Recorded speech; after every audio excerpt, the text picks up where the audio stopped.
Good morning, everybody. I wanted to share something basically about the confessions of an involved father. When COVID hit, I became a little bit depressed. No, I didn't. I became very depressed because my life was surrounded around doing things for other people, meaning my kids, homeschooling and everything else. And also I had a third child, a COVID baby. And that was difficult because everything was surrounded about them and not about me. And I struggled not really taking care of myself. I struggled with trying to be a man. Now, as a man, you want to be a provider.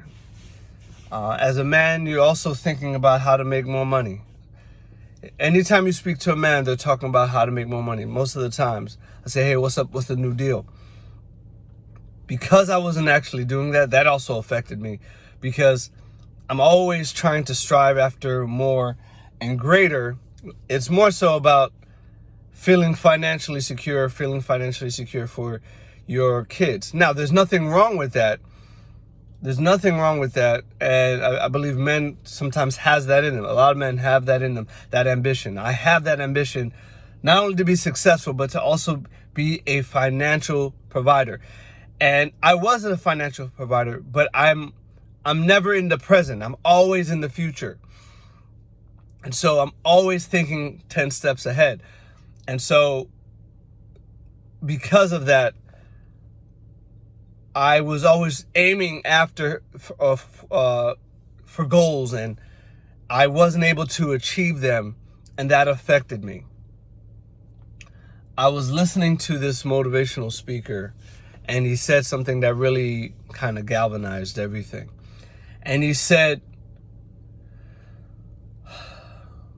you are unhappy when your expectations go unmet. And I realized, and once again, I confess, that what I expected to be at this age, what I wanted to be at this age, what I expected to have at this age was not what I expected, which is weird. I have a house, I have a wife, I have 3 kids, and I have a great paying job. But because I'm in America, I wanted more. I wanted that picture of success and the things that were associated with it. And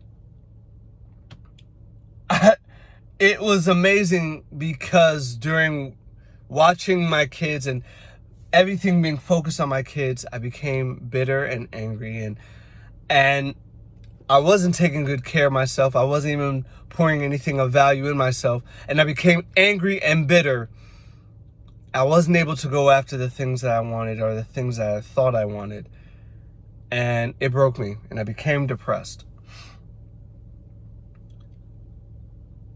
It was one of those moments where I saw how insecure I was. Very hard to admit, I didn't realize how insecure I was. Because if I didn't have things, I felt like I was not enough. If I didn't have what I expected, I am not enough. I am not worthy. And it broke me. And till this day, it still hurts me because I could have been better to my kids. I could have given my kids my best instead of giving my kids the least. And now I see the power of self-care, of taking care of yourself, because if you are empty and you're giving your kids emptiness, it's actually hurting them, not helping them. And so what really helped me, even though I've watched all these self-help stuff, and you need to give yourself more value and self-care. I started working out. I started trying to spend more time with myself, trying to make time for important relationships, and all those different things, and saying that I am enough. Hands down, what has saved my life is God. Now, a lot of people, I don't even know if this is true.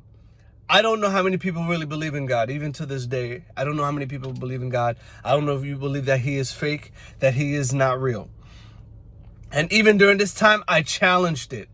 I said, is God real? Is this just a work of my own hand? Can I just use the power of the mind? Power of positive thinking. Doing more spiritual stuff, meditating, doing those things to calm my mind, calm my spirit, get more in touch with my flow. I really questioned and wrestled with the concept of God. And I said, God, are you really real? Or is this just really fake? Are you really real? Because really,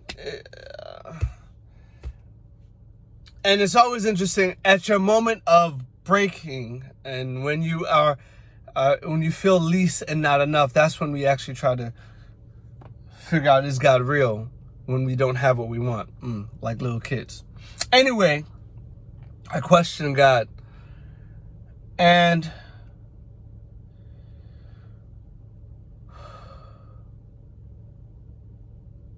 I discovered I cannot see or realize who God is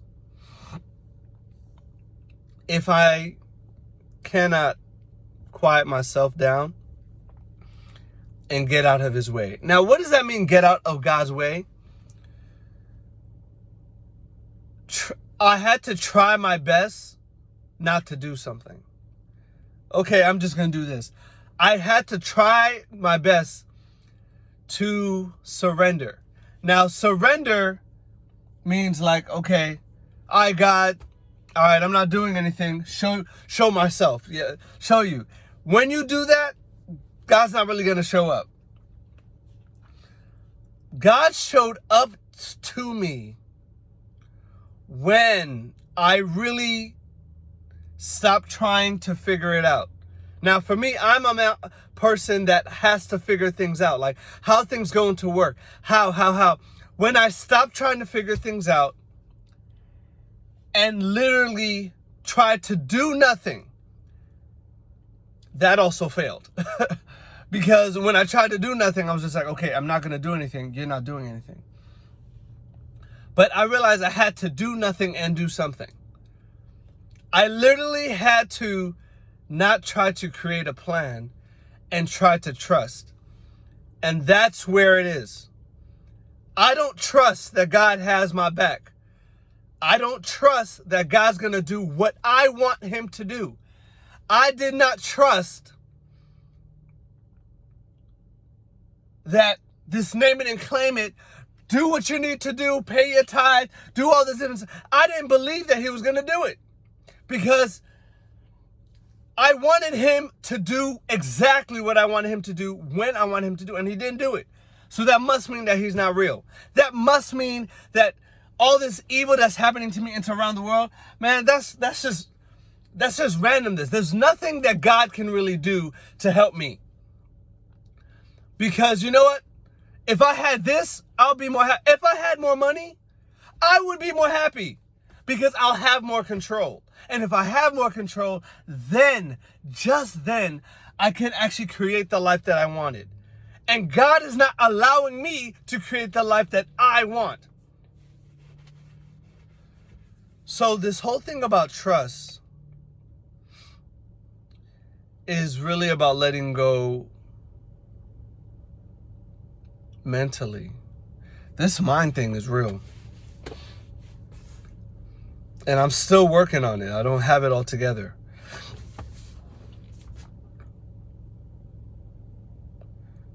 To really trust God and to try to really let him in, it's the same thing as meditating. Now, I don't know if how many people have done any type of meditation. Quieting your soul. Quieting yourself and quieting your soul, quieting your anxieties, quieting everything, and trying to become centered. Being centered is the most key thing You need to center yourself to actually learn how to trust. And so I had to center myself. I was so uncentered in view of with the kids and everything, anxiety, and with the expectations and unmet expectations and feeling depressed. So I had to learn how to center myself in order just to trust God. And how did I learn how to trust God? One step at a time. I learned to trust in Him by doing a few things. Centering myself. Now, what is centering? Meditating, quieting your soul, and literally emptying your mind of everything. And trying your best to focus on God. Now, what do you say? What is God? What is God? What is God? How's that? Try to center yourself to a higher purpose and higher being of God. And if you don't know what God is, read what the Bible is. Look at what nature is. If you could look at what nature is and see how order and something greater than yourself has created this, because there's too much order and too much instruction to see that this is random. So we can see there's something about this, but it's still sometimes unclear. So try to look towards a God. I said to a God, not the God. Try to look yourself to God. Now, for me, God just doesn't end on itself. I actually also had to try to connect and believe in Jesus. Now, I thought I believed in Jesus because I believed and obeyed everything that they told me to believe. Religion. I don't understand Jesus. Jesus is actually an enigma to me because one, He died and rose again. I can't actually really fathom that. Okay, number one. Number two, Jesus doesn't require me to be perfect, but God does. And so Jesus is the catalyst to God. And so since I have to wrap my mind around this, He paid the cost for my sins. So now I have access to God through Him. This whole thing about salvation is about God, and Jesus is the way. So I needed to really kind of connect with Jesus. This is me. I had to really try to understand this Jesus thing. Is this real? How is Jesus real? Okay. He forgiven my sin. So what is Jesus about? And I finally got what Jesus is about. Jesus is a parent-to-child relationship. It's a relationship. And what I mean a parent-to-child relationship is, do you realize how a child automatically just believes you? Like a child, kids believe in Santa. Kids believe in the Easter Bunny. My kids believe in the Tooth Fairy. They believe so easily. But they have such a trusting relationship. These kids don't care about your bills. They don't care about anything. All they say is, I need. Okay. And they trust that we're going to take care of it. So I needed to literally put myself in a childlike state of belief. Center myself. Trying to connect with God. But to really connect with God, I needed Jesus. And so I tried my best to connect with Jesus. And when I connected with Jesus, I realized there's something that Jesus says about me. One, I'm forgiven. Two, I'm not going to live this perfect life. I'm not going to able to live this standard of being perfect. Three, all your sins are forgiven. Four, He has enough grace to know that I'm going to make mistakes again. Just like a parent. My kids will continue to make mistakes, but I will not stop loving them. I will not still be with them. And so then I had to realize that I am loved. Do you realize that you're loved? Let me say it in Spanish. Do you realize that you're loved? That you are cared about, that you are needed, that you have a purpose, that you are more, much more than you really think that you are. Do you realize that? So I'm loved, I'm cared about, I'm this, I'm that. It's not about my works. There's nothing more I can really do to gain salvation. And so I had to understand from trusting, trust also means believing. And I have to believe in something that I do not see. I have to trust in something that, and so then I began to trust. Then I had to actually have faith. Believe in the unseen. Okay, I'm going to believe in something. I'm going to be centered enough to believe in God, to have faith in Jesus. And when I did that, and watch this, trying to see God and Jesus in everything, that's when I couldn't stop seeing him. What do I mean? There are times where I say, it must be coincidental. This just happened. But then I just start seeing, okay, this person wants to connect with me. This is connecting me. How these random things keep coming together. So, when I talked about, when I said about nature, how can a spark, a big bang, put the whole universe in order to create life, to create from the Neanderthal to everything, billions of years. It's not just, how could it just happen? And the order that if we're too close to the sun, we'll die, or even a millisecond away from the sun, that will freeze. It's too much order for me to say it's random. That's what's happening to me. There was too much things that were order that I could not say that that's God. And when that happened, and I realized, you know what? I can't have this expectation. What I thought my purpose was built on the wrong thing. Superficial. If I have this, that, this, and the third, I'm going to be happy.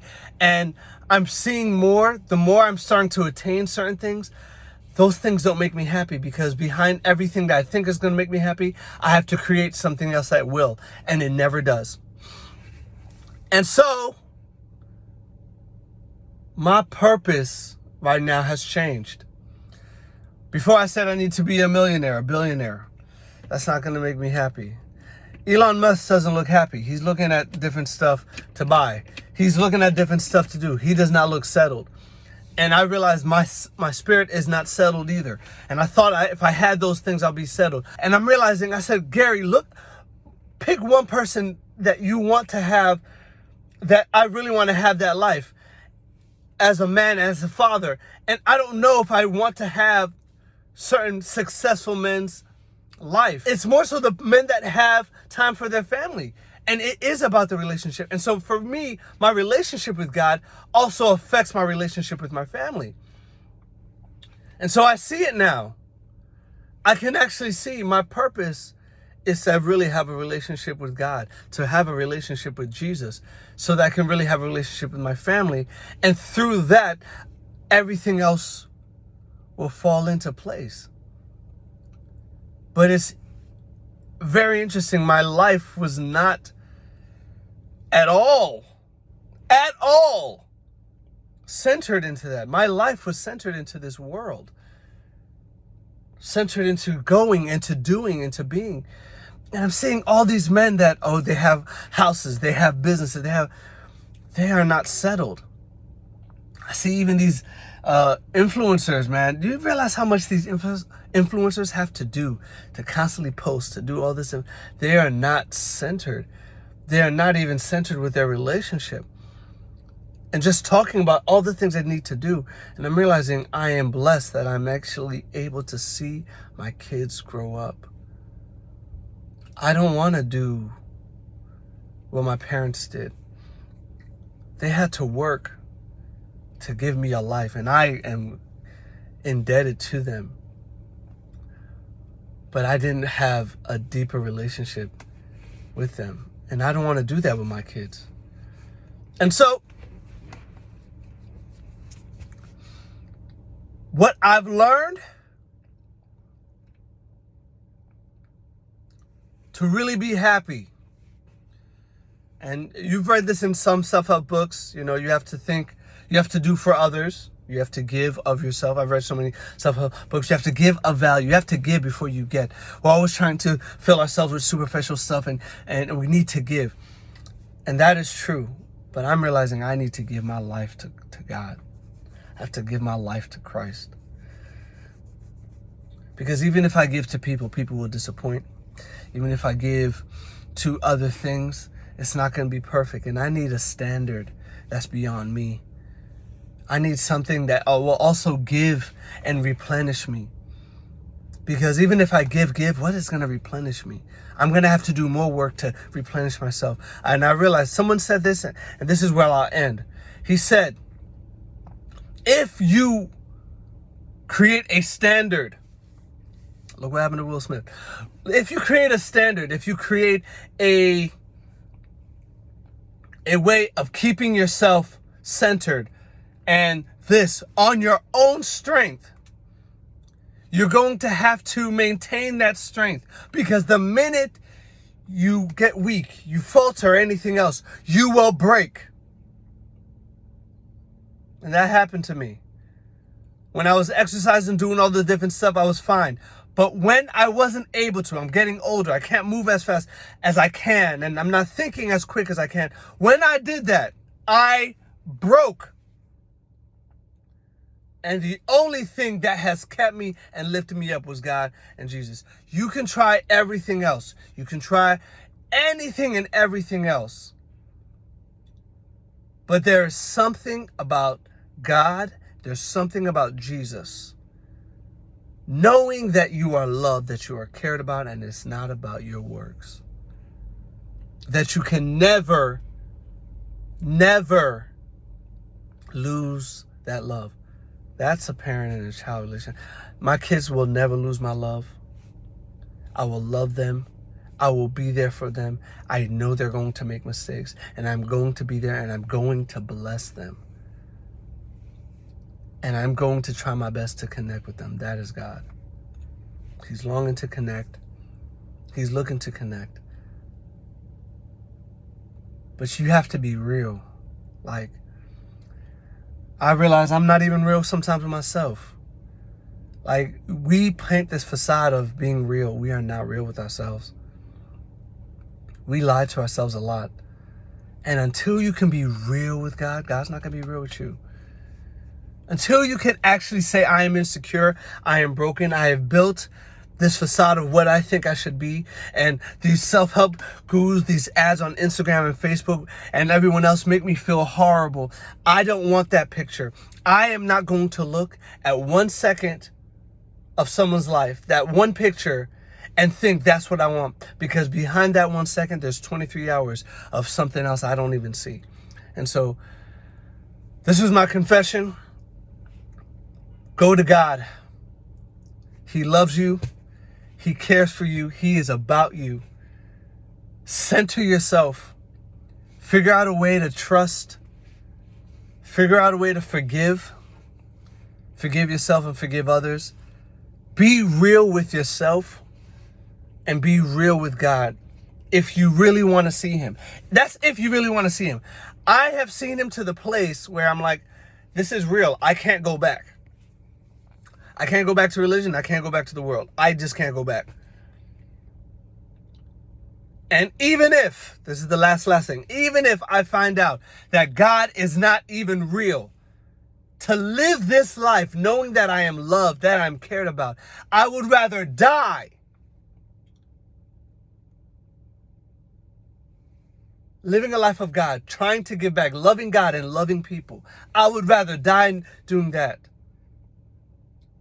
than to die not knowing him and realizing he's real. Get to know God, get to know Christ, not religion. Everyone keeps saying not religion, not religion.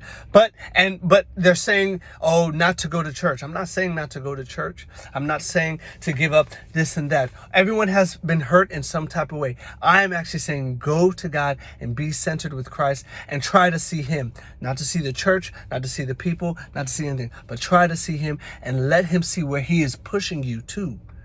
Because then He may give you the millions, the billions, and the house, the car, the wife, and everything else. He may give you those things. He may. But he may let you know that you are loved. And there's nothing in this world. Men are simple. All they need is to know that they're appreciated and loved. They need to be fed.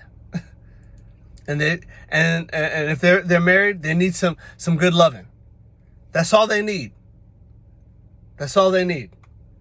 But knowing that you are loved, if a man knows that he's loved and appreciated, he could do anything. I know that, and I feel that for a fact. So I pray, God bless you. I had to give out this testimony. God has been too good for me not to. God bless.